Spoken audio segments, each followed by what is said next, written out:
Assalamualaikum warahmatullahi wabarakatuh. Pada anak-anakku sekalian yang saya cintai dan saya hormati, semoga Allah tetap jaya dan diridhoi oleh Allah Subhanahu wa Ta'ala sampai akhir masa. Assalamualaikum warahmatullahi wabarakatuh.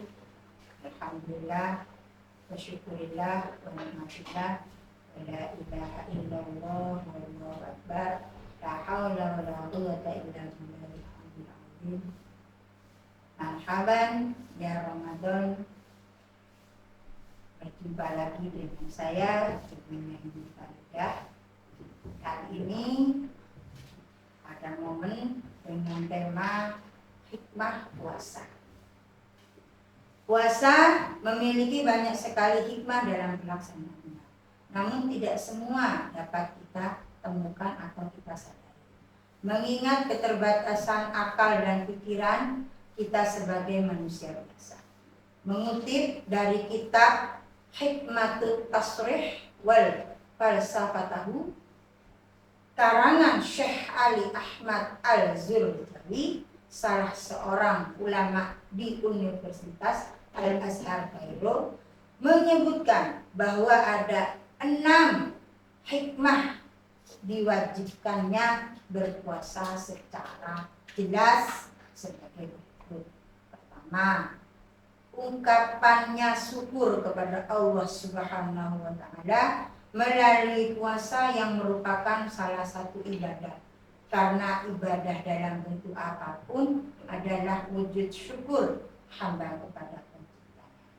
Kedua, menjadi hamba yang dapat menjaga amanah dari Allah karena perintah untuk menahan, tidak makan, tidak minum, dan menahan dari segala yang dapat membatalkan puasa adalah sebuah amanah. Sedang yang bisa kita laksanakan hanyalah hamba yang dapat menahan hawa nafsu, bahkan dalam keadaan tersembunyi sekalipun. Ketiga, ikhlas dalam beribadah. Manusia yang tidak berpuasa tidak berbeda jauh dengan hewan. Tidak bisa menahan hawa nafsunya dalam banyak keinginan, terutama makan, minum, dan menjaga syahwat. Sementara dalam keadaan berpuasa, manusia akan berpaling pada mode kemalaikatannya, melaksanakan ibadah dengan penuh keikhlasan. Maka tidak salah jika mayoritas ulama menganjurkan agar mengurangi atau menahan perut dari banyak makan ketika ingin konsentrasi belajar, apalagi ketika mengarang kitab. Keempat, menjaga kesehatan. Banyak keterangan yang bisa kita dapatkan tentang manfaat puasa dan untuk kesehatan. Imam Hafizuddin Abdullah bin Ahmad Anisfi menambahkan dalam kisahnya menafsirkan ayat Al-Quran surat Al-A'raf ayat 13, wa kulu washrabu wa la tusrifu innallaha la yuhibbul musrifin. Ketika ada seorang dokter Nasrani pintar yang bertanya kepada Ali bin Husain Al-Waqid tentang apa yang telah Tuhanmu ajarkan tentang ilmu fisik kesehatan, Ali menjawab, ada dalam separuh ayat surat Al-A'raf di atas. Dan apa yang diajarkan nabimu tentang kesehatan? Ali menjawab, ada dalam sabda Rasulullah SAW, al-ma'hatu baiti du'a wal jami'ah raqsin du'a wa atihi kulla batanin ma'atatu.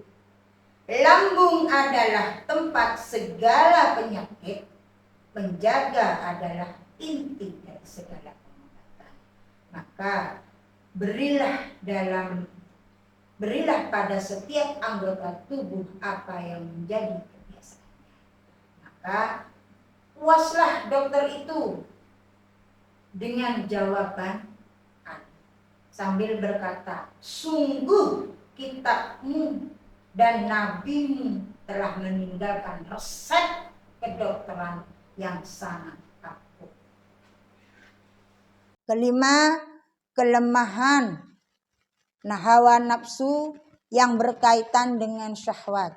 Sesuai sabda Nabi Muhammad sallallahu alaihi wasallam, ya ma'syarasy syabab man sata'ah minkumul ba'ah fal tijaja wa hajja wa min lam yastati'u fa'alani bis-shaum fa innahu la fa inna wajah. Wahai para pemuda, barang siapa di antara kalian berkemampuan untuk menikah, maka menikahlah. Karena menikah itu lebih menundukkan pandangan dan lebih membentengi kemaluan. Dan barang siapa yang tidak mampu, maka hendaklah shaum, berpuasa. Karena dengan shaum akan membentengi hawa nafsu diri sendiri. Yang keenam, timbullah rasa kasih sayang atau kepedulian sosial terhadap sesama. Karena apa yang dirasakan oleh orang yang berpuasa akan sama dengan yang dirasakan oleh kaum duafa yang selalu menahan haus dan lapar.